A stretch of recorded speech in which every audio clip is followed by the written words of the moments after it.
We're starting with October-November 2023 and it's variant 2-1, right? So let's start. This is 2-1, that's paper 2 and variant 1. Now the question says that choose from the list of compound to answer these questions. These are some of the substances which have been given. And the first part of the question is each compound may be used once more than once or not at all. Identify the compounds.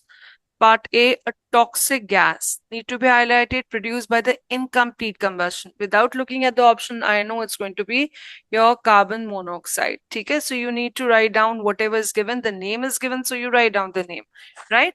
That's get you 1 mark. Turns anhydrous copper to sulfate blue. Anhydrous copper to sulfate, it's without water crystallization, is just copper sulfate. It's basically white in color.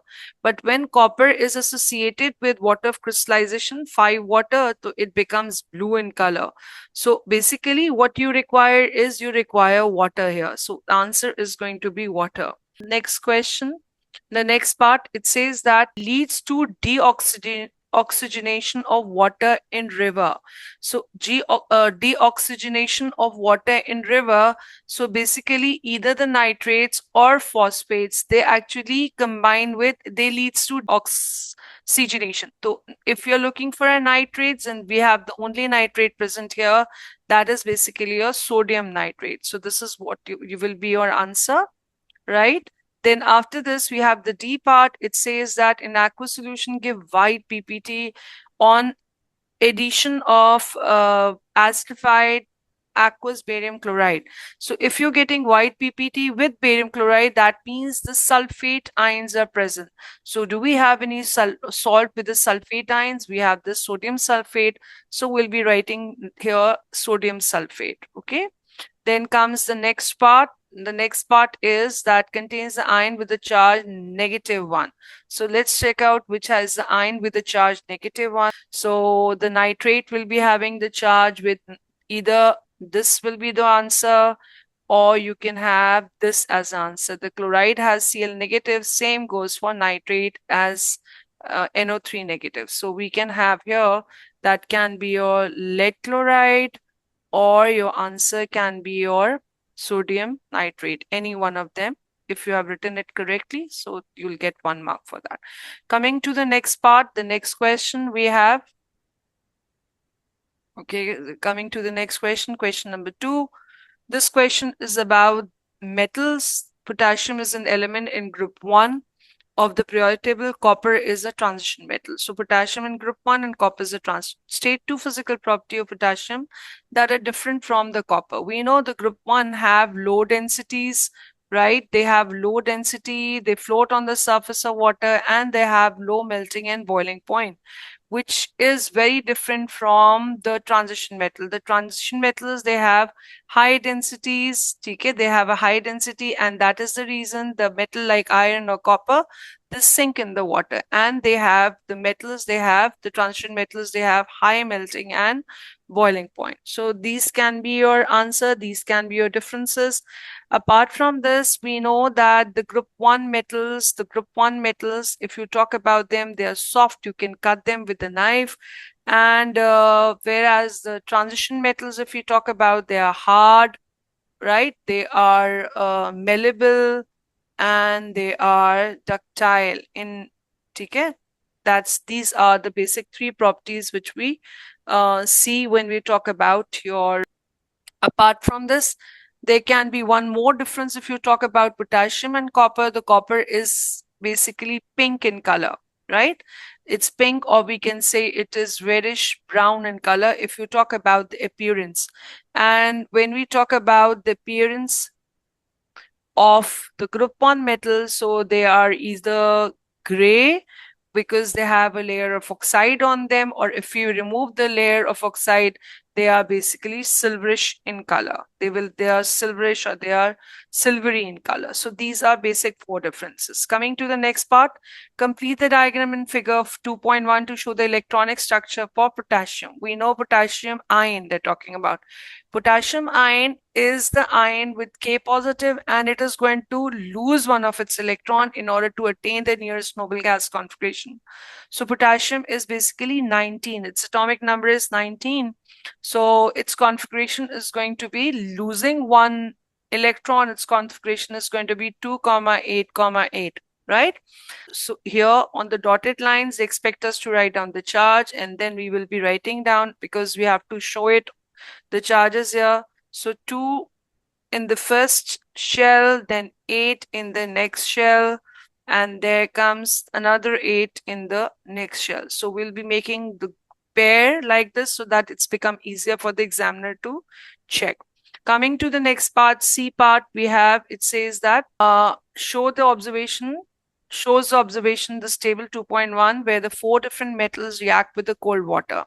So we can see that cold water reacts rapidly with the potassium. So this is going to be your most reactive. So we have the most reactive as potassium. अब हमारे पास क्या बचे? We have got 3 of them here. So we can see with the vanadium, there are no bubbles. That means it's not reacting with the water. It's not reacting with the water. So vanadium is the least reactive. Then we are left with basically cerium, and we are left with uranium. Uranium is basically, you have bubbles form very slowly, and this is very slowly. So vanadium के बाद आ गया आपके पास uranium, क्योंकि उसके ऊपर वाला जो है cerium, it's saying that bubbles form slowly, so we have cerium here. Okay, so this is the order on the basis of observations which are shown to us. Coming to the next part, deduce the number of protons and neutrons in copper atom. You have to be very clear about it. They're talking about atom. So this is actually 29 is the atomic number, and atomic number is same as the number of protons. So here you will be having 29, and number of neutron is atomic mass. It's 65 minus 29. So that is basically how much? It's going to be 36. So 36 is the number of neutron. Coming to further the next later part of it, it says that in the presence of oxygen, copper reacts with sulfuric acid to form copper 2 sulfate and water. So these two are your products, and then they're saying that these, the oxygen, copper, and sulfuric acid, they are reacting.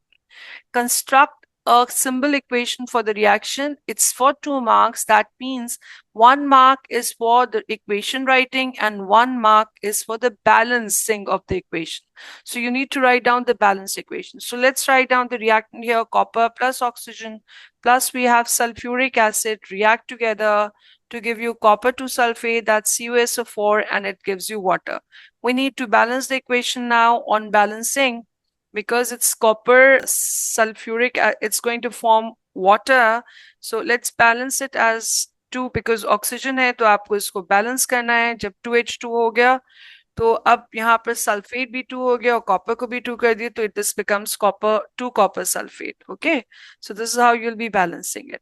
Now coming to the next part, it says that copper used as a catalyst. State how the catalyst increase the rate of reaction. So catalyst actually, they lowers the need for activation energy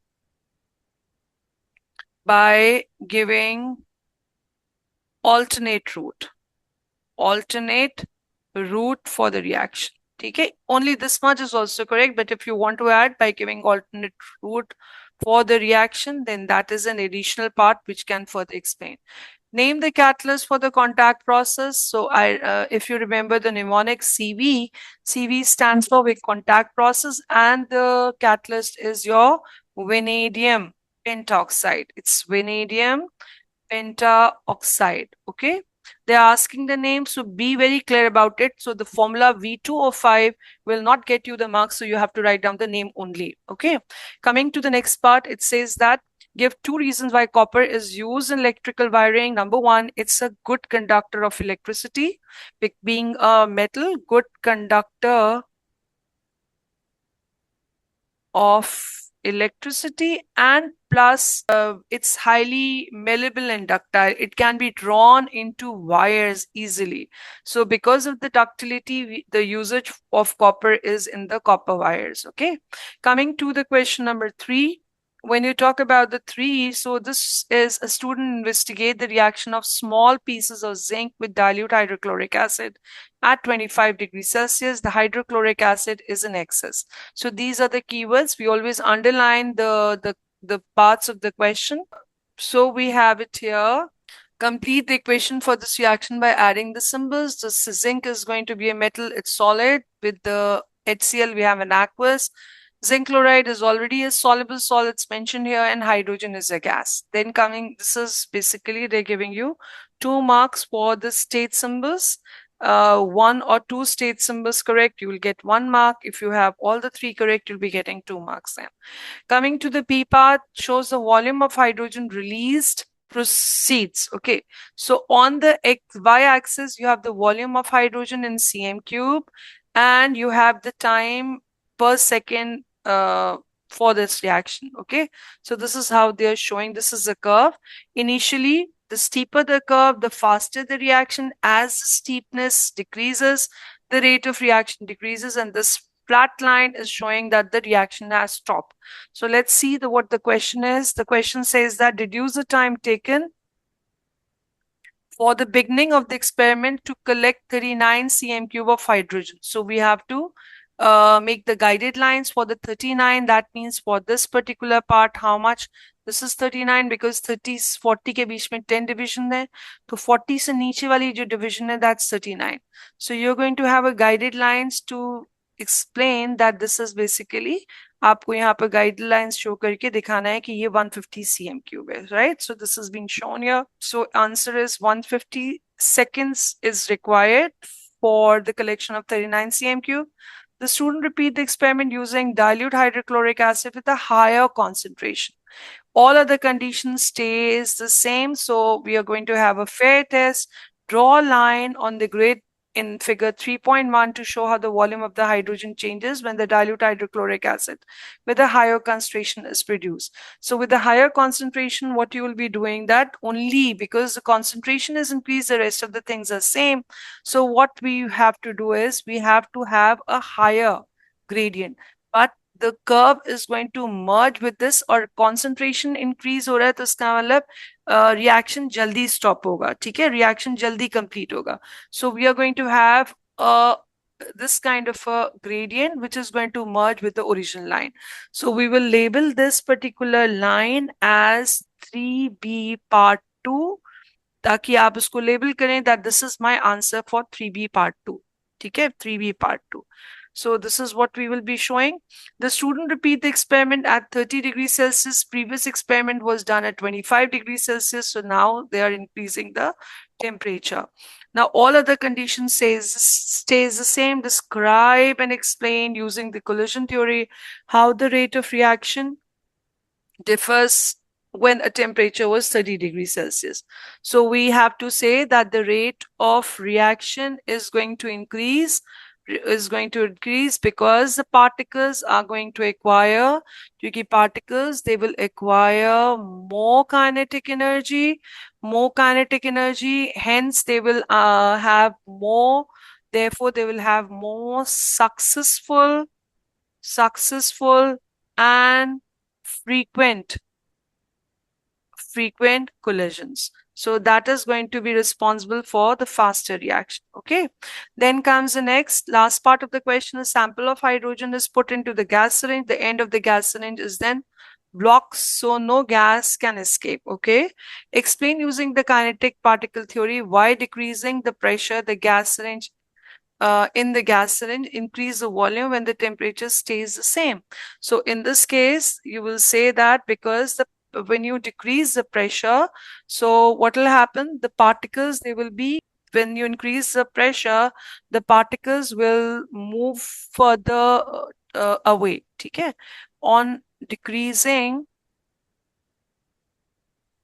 the pressure, the particles will move further away Therefore, volume of gas increases.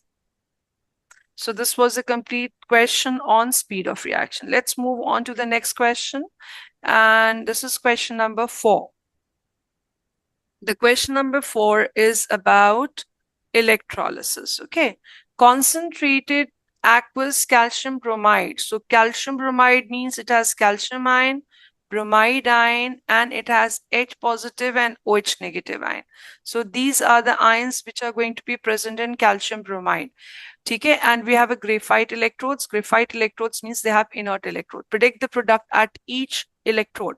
Now, at each electrode, on the basis of the preferential discharge and on the basis of the ions, the rival ions, is the distance between them. So bromide and OH, there's a lesser distance, so the bromide ion will be discharged there. In spite of the OH जो होता है वो easily electron दे देता है, but still the bromide, because it's concentrated, and the gap between the two rival ions, that's decide the concentration factor is going to be overruled or it will be applied. So bromide being more concentrated because of the less gap between the rival lines. So at the anode we will be getting bromine gas. ठीक है, आपको जो है gas bromine reddish brown gas मिलेगी. और यहाँ पर calcium and hydrogen ये दोनों राइवल आयंस हैं, बट इनके बीच में there is a big gap around 5 to 6 ions. ठीक है, तो यहाँ पर हाइड्रोजन जो है वो डिस्चार्ज हो जाएगी. तो कैथोड पे you will be getting hydrogen gas. Okay, now molten calcium bromide is electrolyzed using the graphite. Now they're talking about the molten, so that means they only have calcium ions and bromide ion because no water is present, just these two ions are there. Construct the ionic equation for the reaction at each electrode when the molten calcium bromide is electrolyzed. So now anion will be going at the anode, okay, and the cations will be going at the cathode. So the first of all, we always write down the anodic equation because जितने electron lose होंगे उतने ही cation electrons को accept करेंगे.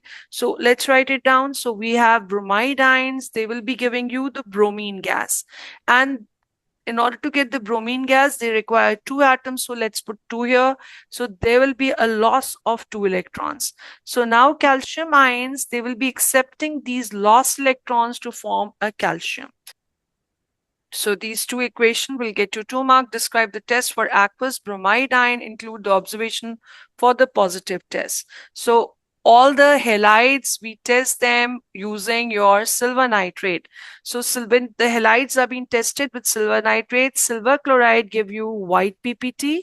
Silver chloride जो होता है आपको white precipitate देता है. Silver bromide जो होता है आपको off white color का precipitate देता है. और silver iodide जो है वो आपको yellow PPT देता है. These are some of the colors which you have to remember. So test is, what is the test? Add aqueous silver nitrate, and you have to give the positive test for the bromide ions which are present. So it is going to give you cream, or you can say cream or off-white PPT. ठीक है, off-white precipitate. Okay, then coming to the next part of it, we have D part. Calcium reduces zinc ion to zinc.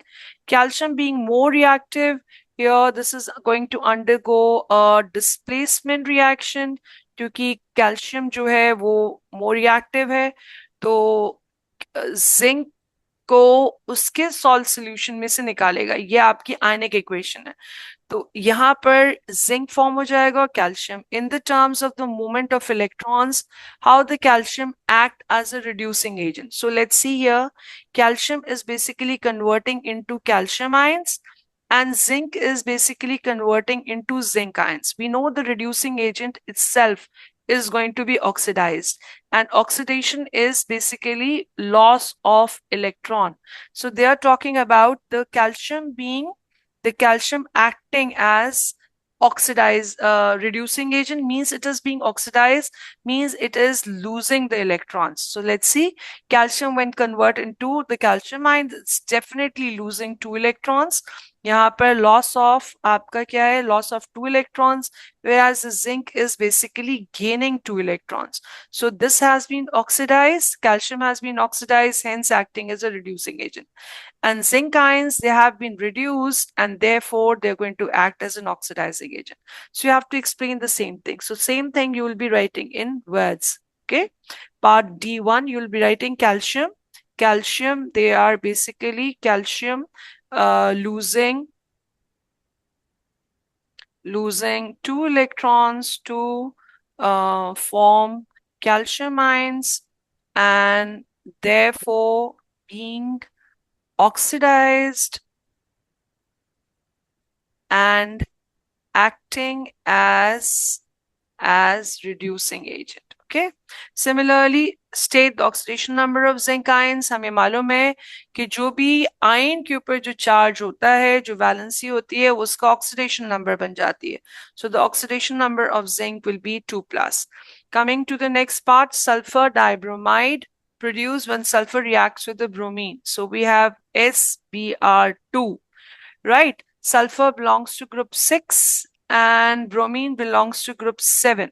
Okay, so sulfur has to share 2 of its electron. इसके पास 7 valence electrons हैं और sulfur के पास आपके 6 valence electron है. It require 2 more. It require 2 more electron to complete its octet and they require 1 more electron to complete its octet. तो sulfur जो है वो 1 electron देगा और दोनों को और ब्रोमाइड भी 1 electron. So basically there is going to be a diagram something like this. There is a single bond sharing.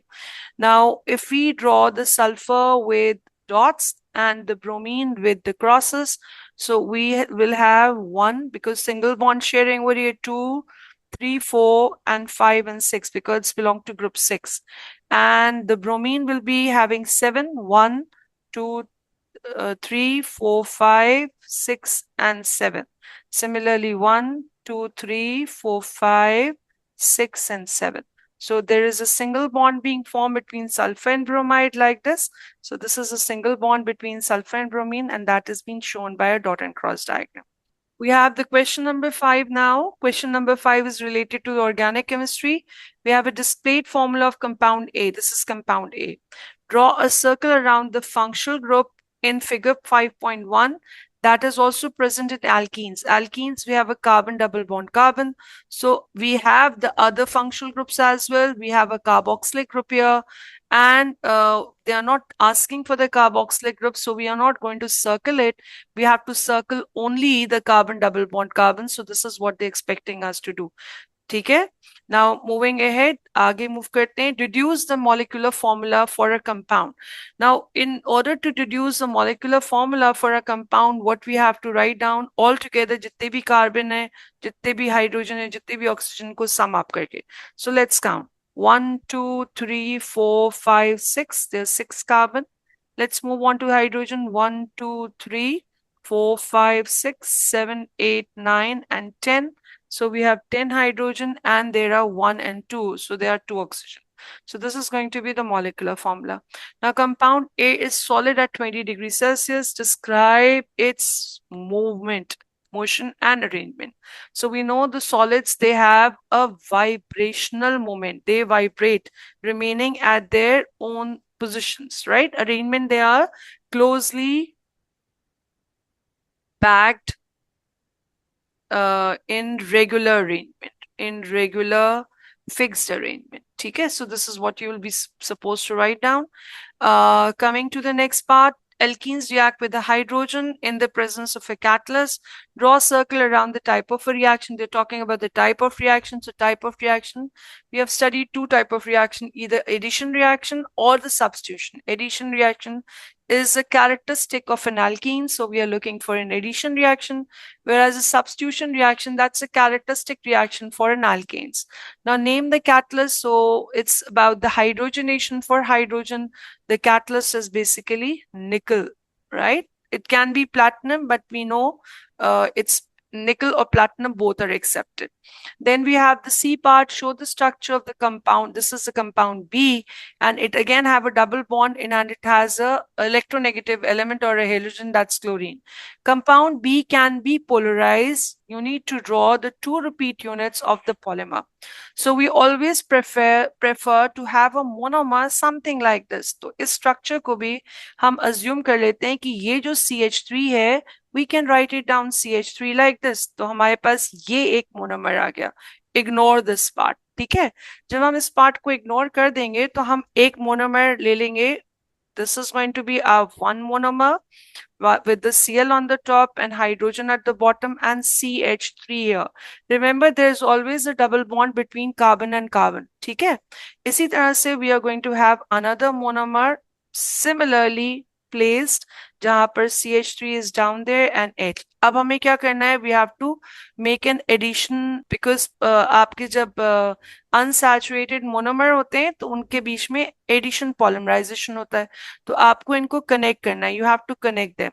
So we'll be connecting them like this, and these are your 2 repeat unit. This is repeat unit 1 and this is repeat unit 2. So this is how you'll be doing. Okay, coming to the next part, shows a part of the structure, protein. Why it's protein? Because it has an amide linkage. What is an amide linkage? Which has C double bond O and H. So amide linkage is either in protein or it's in nylon, right? So nylon is a man-made, or synthetic protein is basically natural. So this is a protein. अच्छा, अब यहाँ पर क्या करें? Name the type of a monomer for the protein. We know the monomer for the protein making are your amino acids. There are 20 to 22 kind of amino acid, which are your monomers, जिसके अंदर से water eliminate होता है when 2 amino acid connect together. And this is the example of condensation polymerization. Name the linkage in the protein. So we have the amide linkage. So that's the end of question number 5. Coming to the next part, we have question number 6. Haber process used in the production of ammonia is shown here. The nitrogen for the process come from the air. ठीक है? State the percentage by volume of nitrogen in the clean air. We all know it very well. It's 78%. State the source of hydrogen for the Haber process. We get it by the cracking of crude oil. ठीक है? We get it by the cracking of crude oil. Coming further, forward reaction in the Haber process is exothermic. Explain the term of bond making and bond breaking, why this reaction is exothermic. So it's a 2-mark question. So first of all, you'll say that bond making is exo, whereas bond breaking is endo, because it requires energy to break the bond. Haber process is exothermic because more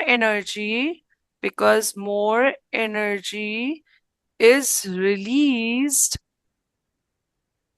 during the process than energy needed for breaking of the bonds. Okay, तो यहाँ पर आपने बता दिया कि ज्यादा energy जो है वो रिलीज हो रही है then energy needed to break the bonds. That is why it's an exothermic. Okay, the first general statement get you 1 mark. This is a general statement which tells that bond making is exo and bond breaking is endo, and then this explanation for 1 mark. Coming further, the transfer of the thermal energy in the chemical reaction is known as enthalpy chain.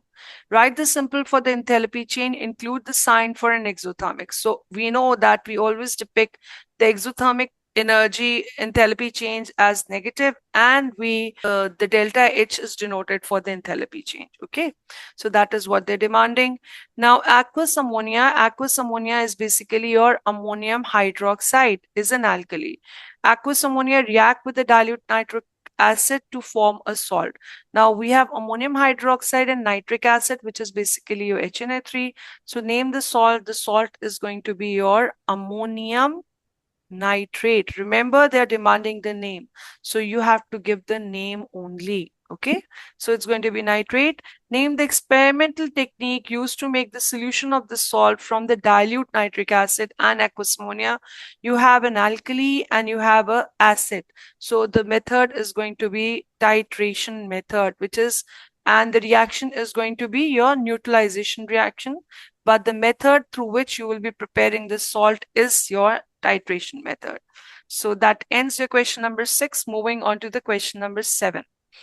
It says that dilute ethanoic acid react with calcium hydroxide. This is your equation given to it. A student reacts 25 cm cube of 1 mole per dm cube calcium hydroxide.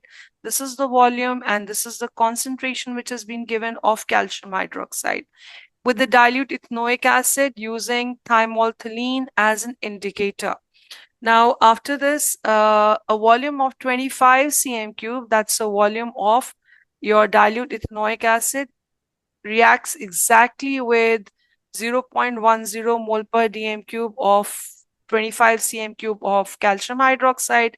Calculate the concentration in mole per dm cube of dilute ethanoic acid. It's a 3-mark question. अगर ये आपका MCQ में होता तो हम यहाँ formula apply कर देते, but because it's in the theory question, so we have to do it step by step. So we have the two chemicals. Number one, we have calcium hydroxide and इसकी volume और इसकी concentration दोनों दी हुई है. Volume आपको दी हुई है 25 cm cube और कॉन्सेंट्रेशन दी है 0.0100 मोल पर डीएम क्यूब. ठीक है, और दूसरी तरफ आपको नाइट्रिक एसिड दिया हुआ है, उसकी वॉल्यूम दी हुई है 12.5 cm cube. So we always start from the chemical whose both the things are given to you. So that means we'll be starting with calcium hydroxide जिसकी आपको वॉल्यूम और कॉन्सेंट्रेशन दी हुई है.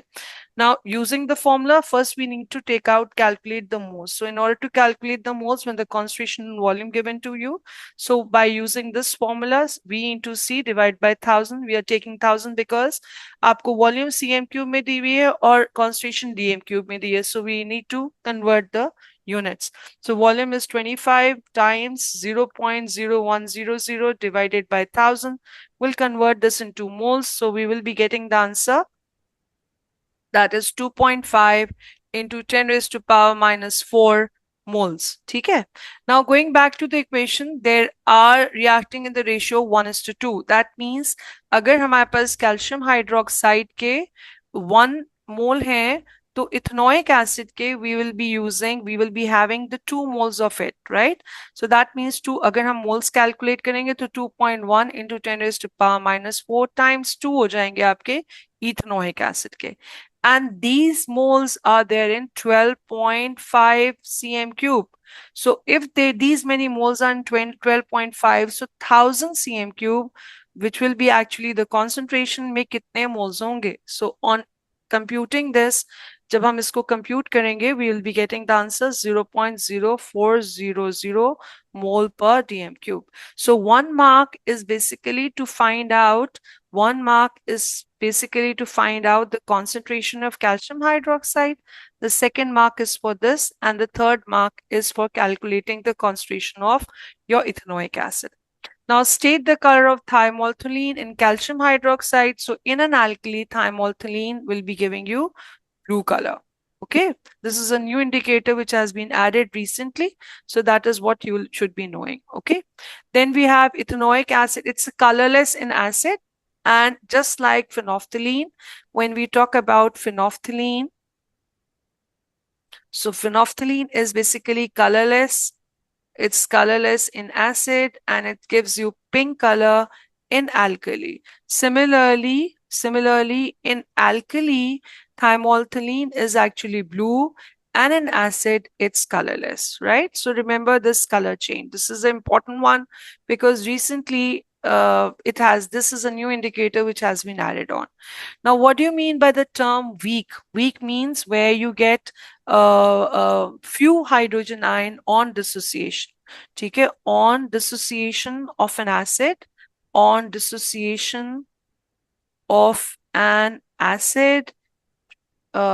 we get few hydrogen ion. ठीक है.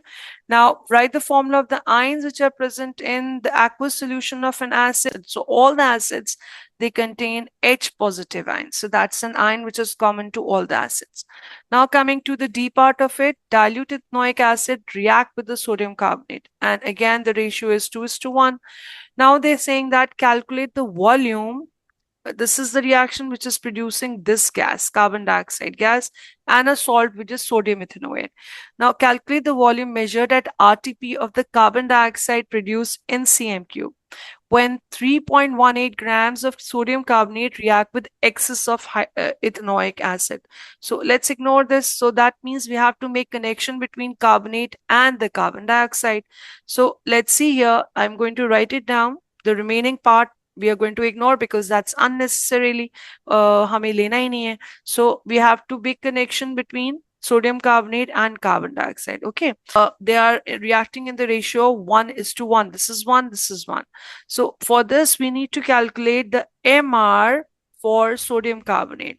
So let's quickly do it. So it's 23 into 2 plus 12 plus 16 into 3. So give me the answer. So 106, which is an MR of sodium carbonate. Okay, 106 is giving you 1 mole of carbon dioxide, and 1 mole of sodium carbonate is 106 grams. So 106 grams is giving you 24,000 cm cube, because you need to have the answer in cm cube. So 3.18 grams will give you X. So now we'll cross multiply on the basis of unitary method or whatever the method you apply. So on computing, we'll be getting 720 cm cube for this. Okay, so that's an answer. Moving ahead, sulfur dioxide contributes to the acid rain. One source of sulfur dioxide, we get it on the burning of the fossil fuels. Burning of fossil fuel. The reason is the fossil fuel like coal, etc., they have the sulfur deposits present in them. So when they burn out, undergo combustion, they produces sulfur dioxide. Describe one method for reducing the amount of sulfur dioxide getting into the air, that is flue gas desulfurization kit. Now this is the desulfurization kit और unit. Basically आपकी जो industries की जो chimney होती है उसके अंदर ये किट लगा होता है which has the calcium carbonate into it which decomposes to give you calcium oxide, hydroxide. ये कैल्शियम हाइड्रोक्साइड सल्फर डाइऑक्साइड को एब्जॉर्ब कर लेती है forming calcium sulphide. So the release of sulfur dioxide is prevented, या escape of sulfur dioxide is stopped because of this desulfurization kit, क्योंकि ये exhaust out नहीं होने देती, release out नहीं होने देती sulfur dioxide को. Now in the contact process, sulfur dioxide react with oxygen. Complete the symbol equation for this reaction. So we have SO3 will be formed. If we balance the equation, we'll be having 2 here. So that's the end of this question. Moving on to the next part of the question, that's question number 8.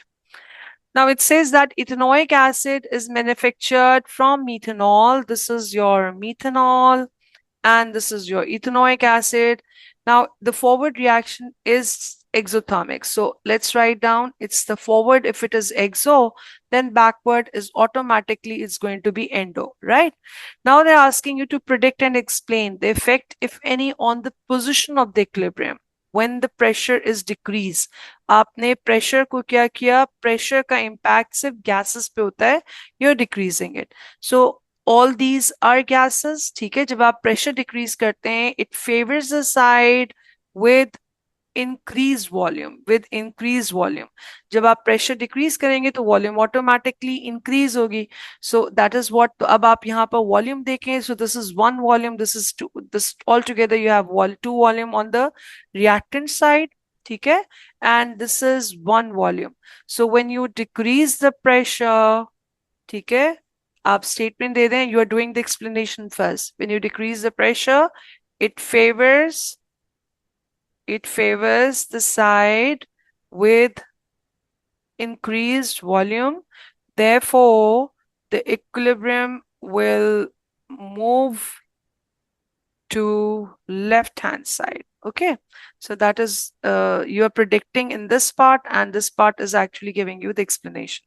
Moving to the next, predict and explain the effect, if any, on the position of the equilibrium when the temperature is decreased. आप temperature को decrease कर रहे हैं, तो temperature decrease always favor the exothermic reaction. ठीक है? And we know that the forward reaction is exothermic, where the rest of the things are constant. So we'll say that lower decrease in temperature favors exothermic reaction. So the equilibrium will move to right hand side. It will be going into the forward direction. Moving ahead, ethanoic acid can be produced by the bacterial oxidation. Describe one method of making ethanoic acid by oxidizing an alcohol other than methanol. So आपका हमेशा अच्छा ये याद रखिए कि ethanoic acid alcohol से हम produce कर सकते हैं एसिड ऑन ऑक्सीडेशन। तो इथेनॉइक एसिड अगर हम प्रोड्यूस करना चाहते हैं तो हम इथेनॉल को ऑक्सीडाइज करके we can get ethanoic acid, butanol को ऑक्सीडाइज करके ब्यूटेनॉइक एसिड, प्रोपेनॉल को ऑक्सीडाइज करके propanoic acid, and will be using the oxidizing agent. So oxidizing agent is going to be your KMnO4. Okay, they're demanding the name. So we will write down potassium magnate 7. Okay, that's the name of the KMnO4. So it is going to be potassium magnate 7. Okay, and in acidic medium. So that is basically your answer. Ethanoic acid react with propanol. This is to produce an ester. Name the ester. Now let me have the equation, the substances. This is my ethanoic acid, and this is going to be my propanol. Propanol has got 3 carbon and 7 hydrogen and OH. So I have a structural formula kind of. Instead of this, I have a compressed structural formula. So whenever an alcohol is being formed, the OH from an acid is being removed and H from an alcohol. The remaining thing, it connect together, it combines together. So the ester is basically RCOOR dash, where CO part come from an acid and OR dash come from an alcohol. So let me write down the formula here. So I'll be having CH3COO and C3H7. So this is coming from an acid and this from an alcohol. Now, if they ask you about the name, so always alcohol name come first. So it's going to be your propyl and 2 carbon there, ethanoate. That's the name. So let me write down the name, and they're asking us to draw the displayed formula for that. Okay, the structural formula. So let me write down. It's going to be my propyl. The name is going to be propyl ethanoate. Now I need to draw the structural formula. So when I draw the structural formula, I always ask my students to make the C double bond O in the center first, like this. And then this CH3 is connected to oxygen.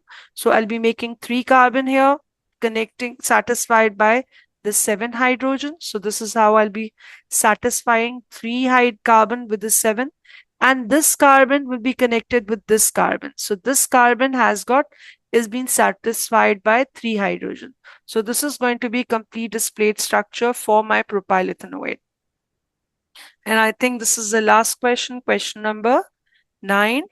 The question number 9 is basically the melting point and the relative electrical conductivity of the 3 elements. It's carbon, graphite, it's magnesium and phosphorus. So this is a metal and this is a non-metal.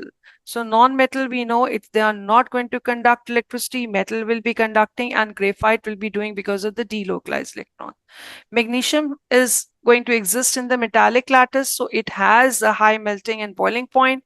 Phosphorus exists as P4, that's why it has a low melting point, right? Because it's a simple molecule. It's a simple covalent molecule, right? And molecule. So the properties basically, I've been telling you before that whatever the properties the element or the substance has, that's because of the kind of bonding they have and because of the kind of structure they will be having. So we know the graphite has a giant covalent structure. It's a giant covalent or a macromolecule. Okay, metal, they exist in the lattice structure, and this is a simple covalent molecule. So that is why they have these property. Using the idea of structure and bonding, explain the difference in the melting point of magnesium and phosphorus. So as I told you, when you talk about magnesium, when you talk about phosphorus, the magnesium, it exists in the lattice form. Okay, because it exists in lattice form, and it has a strong it has, the magnesium has a strong electrostatic force of attraction, between the cations and the delocalized electrons. That is why it has a high. Whereas P4, it is a simple covalent it's a simple covalent molecule, and between the molecules there is a weak intermolecular forces. Okay, these intermolecular forces are very weak and these can break easily. So if you have a P4 and P4 molecules, so they in between, they will be having intermolecular which can break easily. So these are, because of that, they have a low melting and boiling point. Okay, coming to the next, describe the electrical conductivity of graphite and phosphorus, the difference. So the graphite, they conduct because of the delocalized electrons. They conduct electricity because of the delocalized electrons present within the structure, whereas the phosphorus, it will not conduct. Why it will not conduct? Because they have neither mobile electron or mobile ion, right? So they will not conduct. Okay, so you will specify that. Then the diamond and graphite are different forms of carbon. Agreed. Explain the terms of structure and bonding. Why diamond is used as a cutting tool? So we have to specify about the diamond. So आप specify करेंगे, diamond is a giant covalent molecule. ठीक है, giant covalent molecule with a tetrahedral structure, where one carbon is bonded to 4 other carbons. ठीक है, 4 other carbons, and within the structure you have all the strong bonds, ठीक है, which give it's the hardness, जिसकी वजह से ये hard होता है. सही है? Is that clear? So this is what you'll be specifying, and all covalent bonds are there, and these all covalent bonds are basically numerous in number. That's why it is going to from which it gets the hard structure. Last, I think this is the last part of the question. Compound phosphorus, oxygen, and chlorine. The compound has these 3 elements present in them, and they have given us the percentages of phosphorus, percentage of oxygen, and the percentage of chlorine by mass. You have to calculate the empirical formula. So for the empirical formula, which जितने भी elements होते हैं उतने आपको columns बनाने हैं, and then you'll be writing down the percentages divided by the AR. So AR for phosphorus is 31, oxygen की percentage है 10.4. So you are going to divide it by the AR of oxygen. Similarly, 69.4, you'll divide it by 35.5. So when you divide them, so you'll be getting the answer 0.652, again 0.65 and 1.95. What you will do next, जो भी इन तीनों में से छोटी value है उससे आप divide कर देंगे in order to get the ratio. जब आपको रेशियो मिलेगा तो आपके पास कंपाउंड आएगा POCl3. So right, so you phosphorus, oxygen and chlorine, you'll be getting in the ratio of 1:3. Sorry, I made a blunder. The smallest value is not 1.695. The smallest value is 0.6. Okay, it's 0.65, 0.65, and you have 0.65. So you get 1:1:3. So that is why your empirical formula is POCl3. Okay. So great. We were able to complete the whole paper too.